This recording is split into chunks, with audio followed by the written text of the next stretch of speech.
There are also some other big meetings happening this morning on Capitol Hill. Susan Rice, the U.S. ambassador to the United Nations, is sitting down with some of her more outspoken critics about comments she made over the attack in Benghazi. Congress has been demanding answers since Ambassador Chris Stevens and 3 other Americans were killed in Libya on September 11th. And there's no bigger critic of Rice than Senator John McCain. That was an act of terror.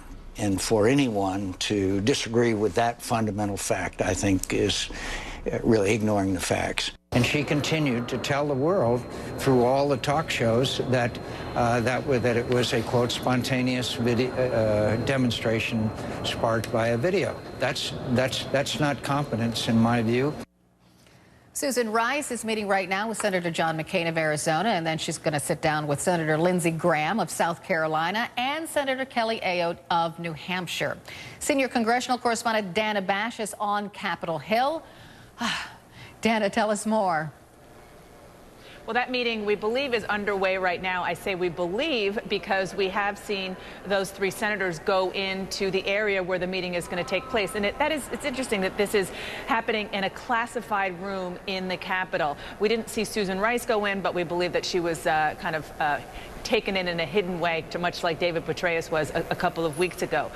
What do they want to talk about? Obviously, you heard John McCain's complaints. We've heard them very loudly about the fact that they believe that she was political in her comments after that 9/11 attack earlier this year in Benghazi, and not appropriately didn't give the appropriate information to the American people about what really went on, which we now understand from intelligence officials was that it was an al-Qaeda affiliated attack.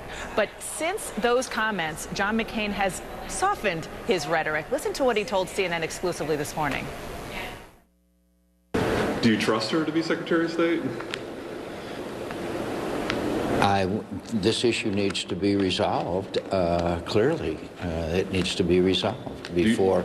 I don't make a judgment as to whether she should be Secretary of State or not until she's been nominated. Do you put more blame on the President or Ms. Rice? The President's the one that's ultimately responsible.